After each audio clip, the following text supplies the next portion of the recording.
So these are the guys who are returning to the team. These are the DNs. So we got FAU coming back, Mike Danna, Malik Herring, Charles Omenihu, and George Karloftis. So all these guys, that's 5 guys right there returning right off the bat, JD, from the DN room. Just based on what you're looking at here, what stands out to you from the guys who are returning back to this room this upcoming season? What stands out? Defensive ends. I see really last year, the only one that had, well, I wouldn't say the only one that had success, was Karloftis. Karloftis he was the only one that really had a stellar year. Now, obviously, Omenihu was hurt, and he tried to come back and try to do his best. But he's going to, he's healthy now this year. So he's going to be a different animal altogether. We know that. But he pushed himself to get back, man. And I know he couldn't wait to get back to kind of come help out. But we knew that knee was still, hurting him a little bit. We could see it. I could definitely tell. Especially when I see, in the past what he's able to give. I shoot. When that Joker was, man, he's healthy 100%. He's a problem. He's a big problem. So I'm glad he's back, man.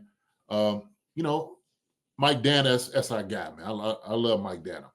He's the one that brings his heart out and lunch pail all the time. So for me, I have none but mad respect for him.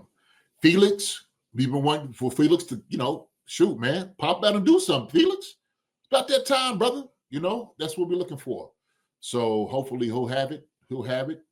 This year, and he's figured those things out.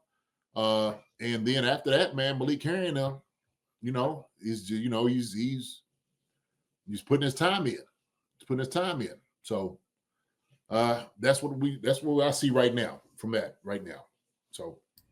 Yeah, the Mike Danna is one of the guys who doesn't get spoken about enough. That guy has come up huge, whether he's playing interior or on the outside. He's just been all that and more. We're talking about a guy who came in late in the draft. I know everyone always talks about Veach's steals late in the draft. He never gets mentioned, and quite frankly, what he's done for where he was drafted, it's man, he's been all down a bag of chips, man. Mike Danna is just wherever you put him, you can't count him out ever.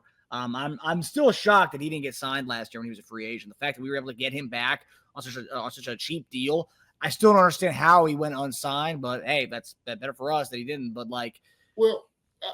but I think it's because of what was his knock on him. It's his size, and of course, not every team doesn't see that as valuable, right?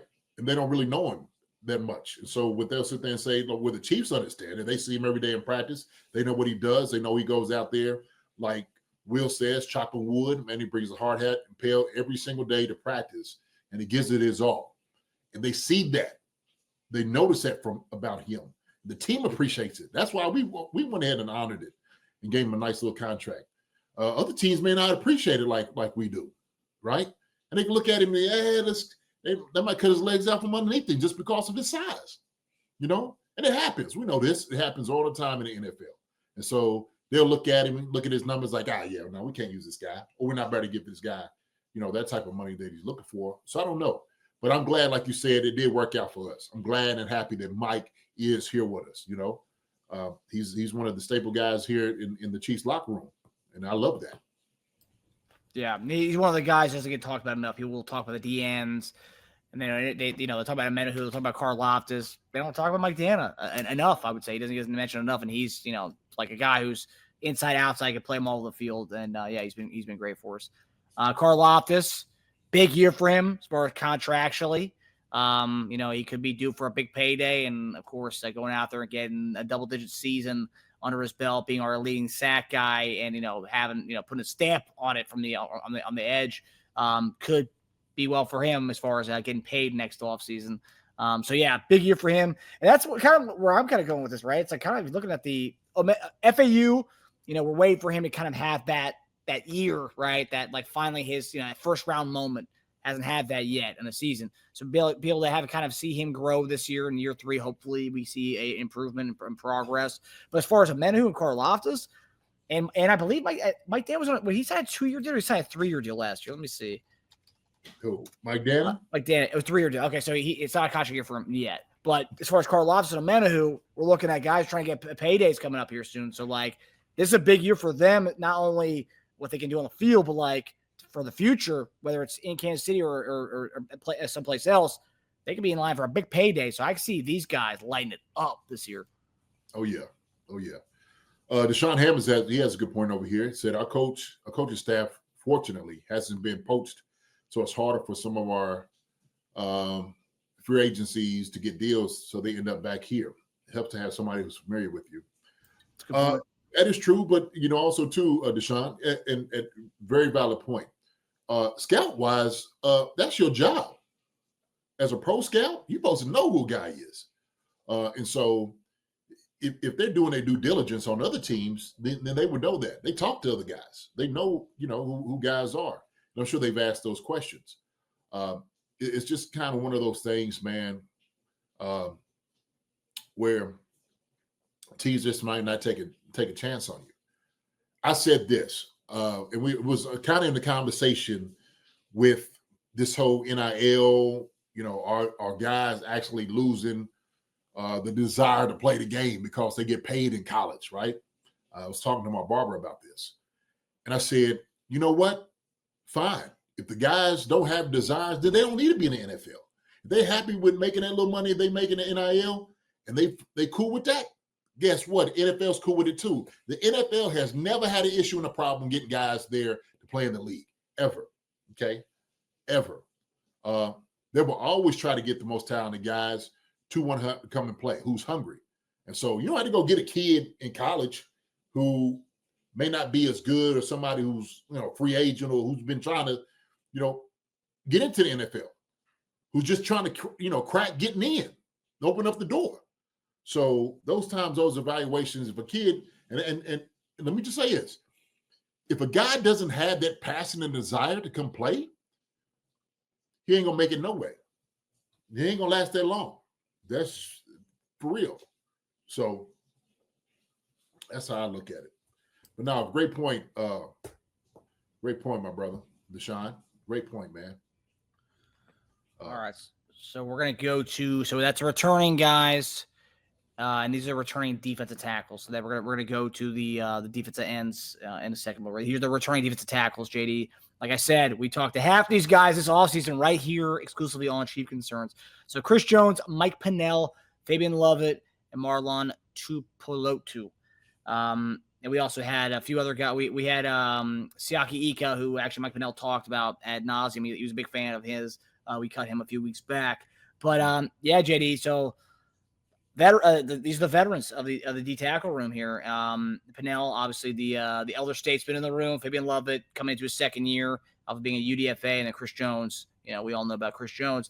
Tuipulotu's only played his second year with the Chiefs. Signed from the Eagles. He was drafted by the Eagles, and the Chiefs ended up picking him up late last year, and he ended up coming back on a futures deal.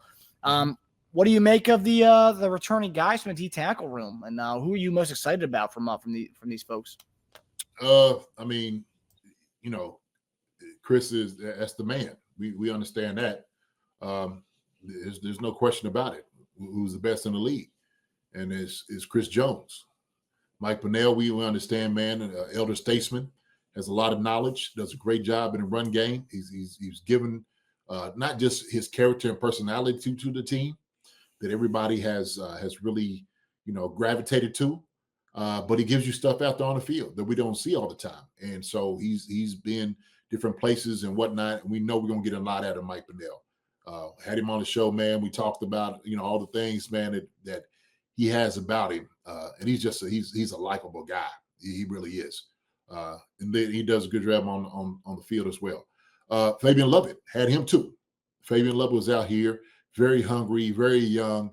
I think he's a guy that's going to be a go-getter. He's going to push these guys to for playing time, and so that's one the guy I want to see on the D line, see how he's going to do.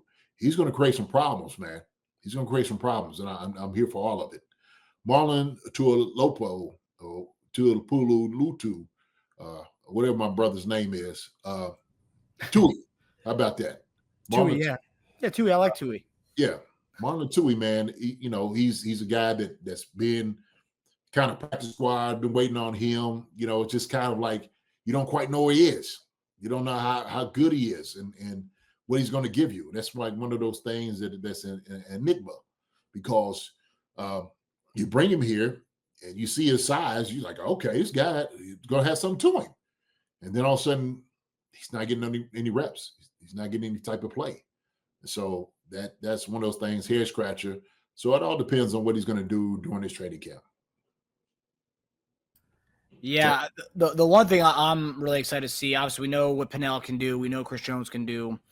Fabien Lovett was a guy that when we signed him, he was one of the first priority UDFAs last year. He was supposed to be a day 3 guy, early day 3 guy. He ended up going UDFA. We ended up signing him right away. It was no questions asked. But the thing that stands out to me about him is what Pennell said. It was that, Pennell said he was giving us like that Lovett would ask questions all the time, but he would also come to them with notes on stuff he's seeing, trying to help out the veteran guys from what he's seeing. So that tells me like he has it up here. He was recovering from an injury when he came up to us last year. So like he's got a year in. He says he's fully healthy. And all the photos I've seen from the mini camp and from the media time, I didn't really see much from the media clippings because we're not really seeing much of the guys in the trenches when they just have helmets on. So we're going to see how he's doing when it comes to training camp. But the thing I love about it, he was in I think I saw him in everything at all mini camps every day. He was there for practicing for all of it. Fabien Lovett was. But yeah, that with the stuff that Pennell said about him, kind of raving about him. I think that Fabien Lovett could be a guy that might shock some people. I think he might have a legitimate role in, Wharton's gone. So there's going to be an element to kind of replace it. I know we drafted Norman-Lott, but Norman-Lott's a rookie, right? So it's like, there's going to be some room for Fabien Lovett to get some reps this year during the season. So that's one guy I'm really going to be circling when it comes to training camp and preseason this year, because I think he's going to be making a name for himself. Just hearing Pennell's praise of him, because that's the stuff you don't see, right? You see what the guy could do during preseason last year, and that's kind of all we saw from Lovett. But when you hear Pennell's praise from him from the behind the scenes stuff, it's like, okay, we might actually have something on our hands here with Fabien Lovett. And if the guy wasn't hurt his last year in college, he probably would have been a day 2 pick potentially. So. Yeah. So it's nuances like that, JD, where it's like, as a fan hearing that from Pennell talk about this guy's like writing notes and ask us all these types of questions, like it's kind of a film junkie. It sounded like it's okay, film junkie. Okay, he's got the size, he's got the skill, put everything together health wise. He could be something. And that was something that really stood out to me when talking to Pennell about it. That obviously stood out to you a little bit, because I remember that was kind of when we talked to Lovett about some of that, and he was man of a few words, but nonetheless, I mean, he sounded like a guy who was pretty much locked in. Oh yeah. Hi everybody, thanks for watching. Subscribe here to get the latest from the show. Also, be sure to check out the best clips from Chief Concerns. And if you prefer to listen to the show, subscribe and follow us on Apple Podcasts, Spotify, and anywhere else you get your podcasts.